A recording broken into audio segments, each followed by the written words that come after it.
Hey guys, hope you're having a great day as well as a great life. You guys saw the title, and I'll go into all that, but I want to go over some stuff first. Super happy to be here, and super happy to be able to really sit here and tell you guys that I'm feeling a lot better, feeling significantly better. It's quite literally night and day from that last video, I recorded for you guys. If you guys haven't seen the unfortunate news video, make sure you watch that first. But I feel so grateful to be able to sit here and, really be able to, say that to you guys. Want to really say thank you all for all the love and support, you guys gave throughout, this whole process, and just all the support, from when I first, announced I was going to go on the hiatus.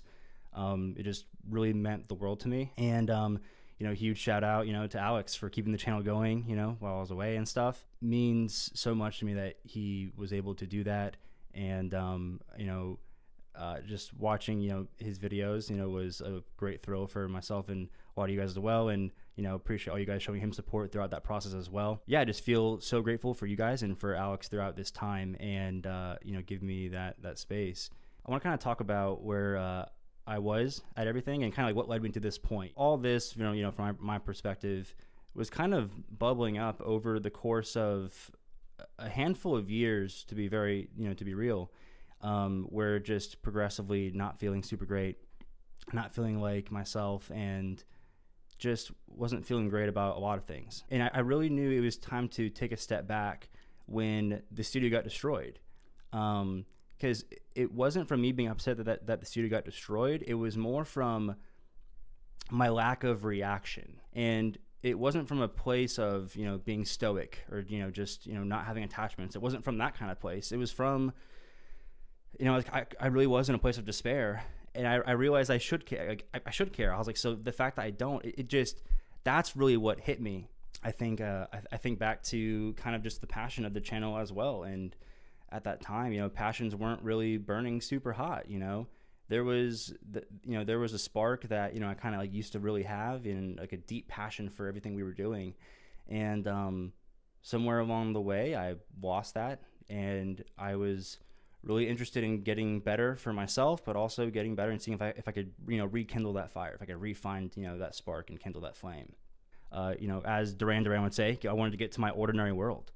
I wasn't looking, for, I want to, feel like super, like, like butterflies everywhere, super happy all the time. Like, I'm not necessarily that. Like, I was like, I just want like an ordinary world. I just want to like live my life and kind of just feel like decent, good. Like, I don't know, like just like, I want to like live my human experience. And I know you're going to have good times, you're going to have bad times. And that's kind of how it goes. I was like, but I was in a bad time for a long time. And I was like, wait, like, in the human experience, things go down, but they're supposed to come back up, right? And they weren't for such a long time. And I was like, I need to take a step back and kind of figure out how I can do that, And there's a huge plot twist very early on. So within, this is going to be, I'm just going to kind of go ahead and say it. I died and came back. I had a cardiac arrest and basically was flatlined for quite a bit, and was brought back to where I'm I come back to now at the turn of the tide. Had to do a little Gandalf reference there because it kind of does feel like that a little bit.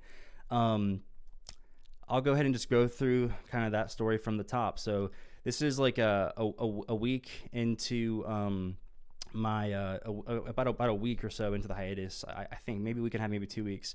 But I was visiting two friends in Gainesville, Comfort and Liz. Bless them. They're absolutely my saviors, and you guys will find out shortly here. But I was there visiting them. The plan was kind of go there, play video games. They're gonna watch. We're gonna have a great time. And I was supposed to be there from Thursday to Sunday. And on Sunday, I was getting ready to leave and stuff, and we were having such a great time. They were like, no, like stay, like you can, you have your work laptop, you can just work from here tomorrow. We can, keep hanging out, for another day or so. And I was like, really, I was like, oh no, I got to get back at my cats. And they're like, oh, your friend Ricky will check on your cats for you. Shout out to Ricky, also one of my best friends.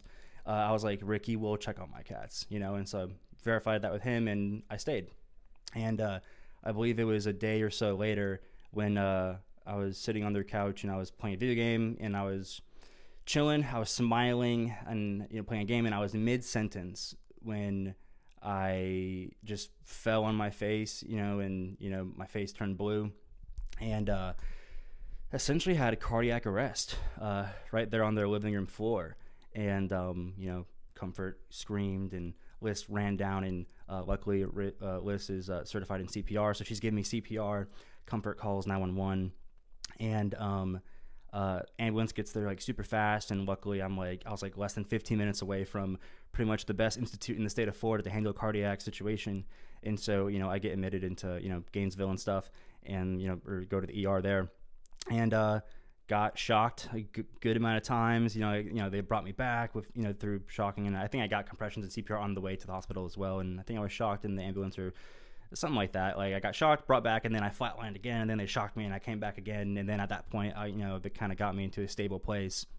But yeah, I died, and that's freaking nuts, and it's just freaking insane. And I'll go ahead and say, like, we, my family and I, like, we knew what it was because a very similar thing happened to my father about 6 years ago, where he kind of had cardiac arrest and he almost died. And, he luckily, was saved and stuff. They did a genetic test on him and found that it links to like a certain mutation that he had, for his heart. We did a genetic test on me as well back then, about 6 years ago. I tested positive for the same mutation. And so we knew that this would be an issue for me at some point in time. We just didn't, anticipate that it would have happened when I'm 26 years old. And just to specify for you guys, I think like the gene causes, the issue it causes specifically is ARVC. So you can kind of look that up, and if you guys are interested. But so we knew I had the same gene, but we didn't think it would be an issue for me until I was like much older, just not at 26, right? And so the fact that I spontaneously, like out of nowhere, kind of went into cardiac arrest and this happened to me, it was just absolutely insane.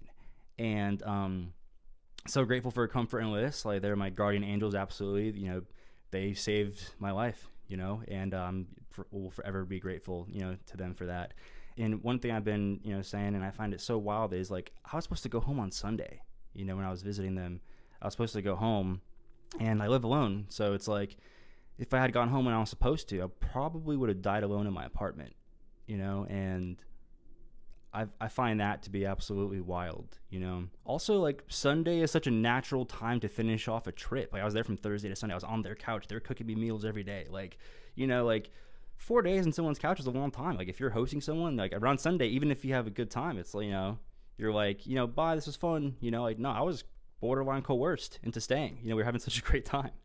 And we were laughing, having a great time, the whole time. I was, making them laugh so much the whole trip. A joke I've kind of been saying recently is, like, if I was like 20% less fun to be around, like, I would have, they would have been like, all right, bye, this was so fun, we'll see you next time or whatever. Not even in a bad way, just like, oh, this is a good trip, like, bye, like, we'll do it again soon. And it's like, damn, if I was 20% less fun to be around, they probably would have just sent me on my way Sunday. But little did I know I was like telling jokes to save my life. Like, we were all just having such a great, freaking fun time the whole time I was there. So many things happened right, in that situation. I just feel so blessed to be here, with you all right now. And,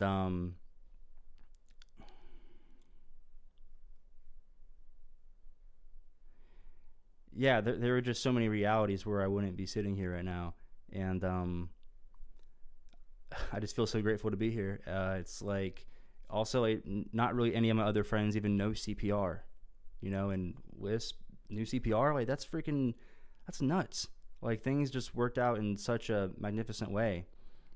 And so I got, when I was in the hospital at that point, it was also kind of wild because they weren't sure if I was gonna have all my memories or not. I don't know if you guys ever seen 50 First Dates, but for like the first like 2 days or so, after I woke up in the hospital, I was like 10-second Tom. I could not remember shit. They told me where I was and how I got there like a bajillion times the first 2 days. And like my whole family was super concerned, it was absolutely nuts. My memories did come back, and, hospital ultimately was a good experience. I had great doctors, great nurses, my family came to see me, a lot of people came to see me. And, yeah, I also have a defibrillator now. So now I have a defibrillator / a pacemaker, to shock me back if I ever go into a weird situation again.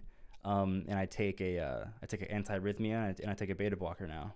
And so I should be all good. You know, I have a cardiologist now. I have an electrophysiologist, and I'm in good hands. And so everything's really good on that front. You know, people have been asking me, you know, like, how you feeling? How you feeling? And I feel pretty freaking great, to be honest. I feel freaking awesome, which, you know, I'm super grateful for.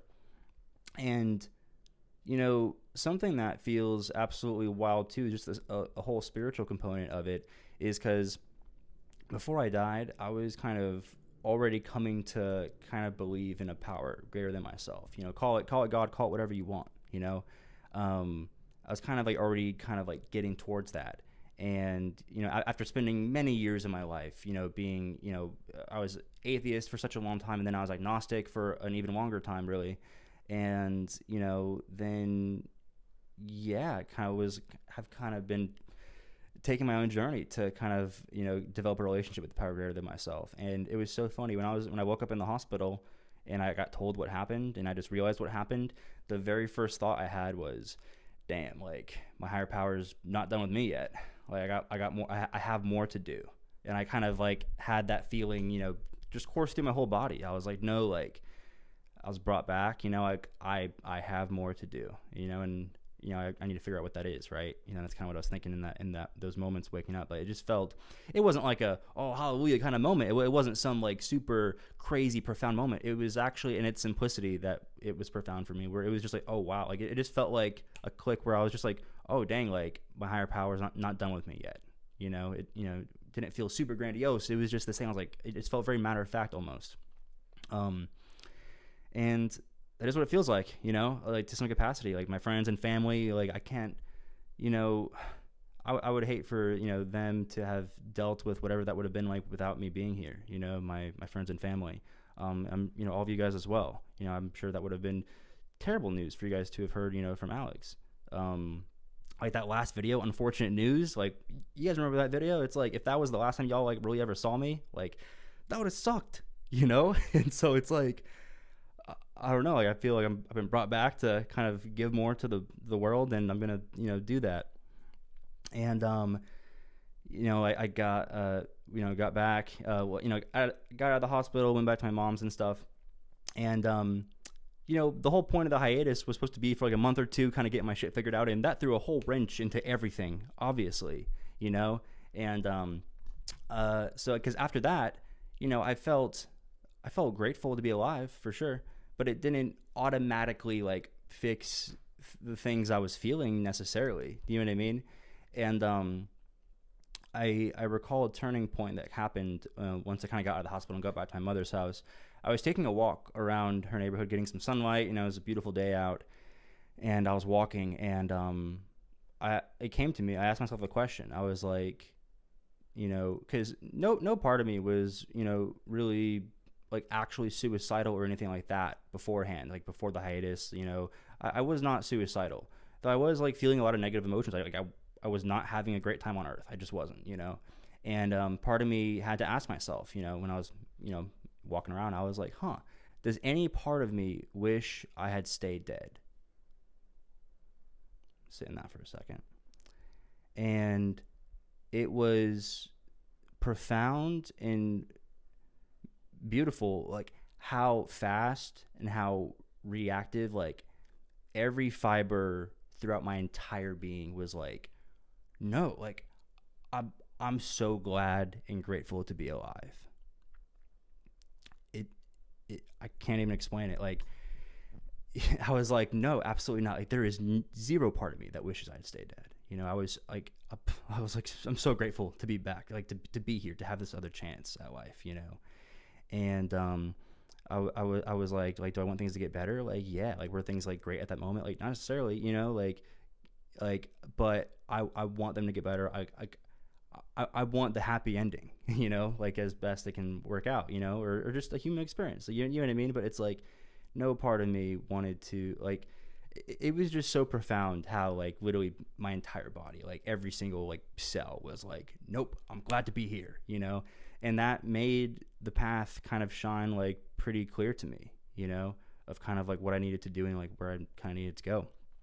And Yeah, so from there, I kind of focused on my mental health and stuff. I spent so much time with family, friends, started getting good sleep, started going on walks, just taking really good care of myself, like cooking more meals, like reading again, just like I was just doing a lot of stuff, like giving myself positive, soul food, essentially, just, taking really good care of myself. And, got to a really good place. I feel like the biggest thing absolutely was just time with family and friends, honestly. Specifically, my younger sister, Angela, and my older sibling, Kayla, spending time with, my dad, my mom, stepdad, my dad's girlfriend, Emily, like just everybody, like just my family, you know what I mean? Just spending a lot of quality time with them and then with a lot of close friends as well. And, no, it just, that mixed with just taking great care of myself, things started to kind of like fall into line, I started doing a lot better with work as well. And like, as I was doing better with work, I felt great about that as well. I felt like I was like contributing more and I felt really good about that. And, just a lot of things started to go right. And, I was kind of like reaping like, the feeling of contentment and, really feeling that for the first time in a very, very, very long time. Yeah, I honestly, I was telling a couple people this. I've been feeling the best like I've felt in freaking probably the last 5 years or so, just such a long time. And at that point, and I was also taking like so many walks. Like there was one week I probably walked like 42 miles, like total, just walks, just getting time with nature and time with my thoughts and stuff. And, there was a point where I was like, okay, like I was feeling great. And I thought once I felt great that the passion for YouTube would automatically return, right? And it didn't, it didn't automatically return. And that threw me off so hard. Cause I thought like, oh, once I got my life together, once I got everything together, like everything would just kind of fall into place naturally, right? Wasn't necessarily the case, And, I thought a lot about that, while on my walks at that point. So at that point, I was feeling great. I was like, damn, like everything should just be falling into place. And so I thought a lot about that. And thought a lot about passion. Thought a lot about what the channel was for in the first place. If I'm still there, like, did I already do what I set out to do? Like, am I done with this chapter, And I really, meditated on those thoughts and went on lots of walks and thought about all that stuff. And through my walking, I realized I was like, no, like I want to do the channel. Like I want to do it. I just need to find that passion, to find that spark. And part of where my soul told me to look was some of the earlier videos. I watched some of the earlier videos when I was hitting Pink Floyd. I watched another specific one was when I think I hit like 100 subscribers. Like it was like near the very beginning, and I did like 100 subscriber special where I hit like Queen Somebody to Love. And just seeing my face like when certain parts of the song happened, and like the awe, the wonder, the excitement, the thrill, the curiosity, like seeing all those emotions in my face was like absolutely freaking insane. Like part of why I started the channel, you guys have heard it before, I'm sure, is like I wanted to make these videos. It was almost like a video diary for older me to kind of look back on in the future, right? And my thoughts with that when I first started was like, oh, like 40-year-old Andy, 60-year-old Andy, right? Little did I know, like 26-year-old Andy would need it later, because even in that Queen video, I saw younger me get emotional, listen to Freddie Mercury singing, and that struck something in me present day, and I felt like a spark come back. And then I proceeded to watch my face melt from Deep Purple, Child in Time, Richie Blackmore's guitar solo. I just watched it melt my face, and I'm just like, I couldn't help but grin, right? And then I watched, I think, my reaction to Working Man from Rush, and I was like, oh, this is the first time I ever heard Rush in my life. Like, that's crazy. I loved that. And then I watched the video where I brought Alex on for the first time when we hit Queen. I think it was number 39. I brought him along because he's like my physics friend. And, we talked about the time dilation and, theory of relativity, all this stuff. And, read comments where everyone asked for him to come back and, like really liked our chemistry and stuff. And kind of went back to that time in my head, I went back to that time period, and I was like, damn, it was such an awesome freaking time, and watched us do that. And then I think I watched our reaction to, what was it? Rock and Roll Band from Boston, our first Boston song ever. And just like the first 10 seconds of the song, I'm like watching us, and I'm just like, oh, like, we have no idea what's coming, and I just couldn't help but grin, like ear to ear. I'm just like fucking grinning, and I could not get the grin off my face, while I was watching us explore that. And watched our reaction to, I think, like Queen, like singing Somebody to Love at Montreal. Watched us, doing God, what was it? So like The Spirit of Radio, and kind of was like watching through some of these videos, and like I just could not help but like have like this like shit eating grin on my fucking face, and like I think I watched like The Chain, like Fleetwood Mac, our reaction to that. Watched another one is Goodbye Stranger from Supertramp, like just seeing Alex's like when he was like I need to get my pants dry cleaned, like, bro, that had me like in fucking tears, like laughing, and just like it was it was absolutely infectious, just rewatching some of that, and reading the comments and seeing you guys feel the same way, and just really seeing you guys resonate, with what we were doing, and seeing your guys' appreciation and gratitude for what we were doing and for the music. And like I didn't realize it before, but I think part of me had like fallen out of love with like the music and stuff. Like logically, I always knew like, oh, like I love this music, you know what I mean? Like logically, but like I fell out of it somewhere.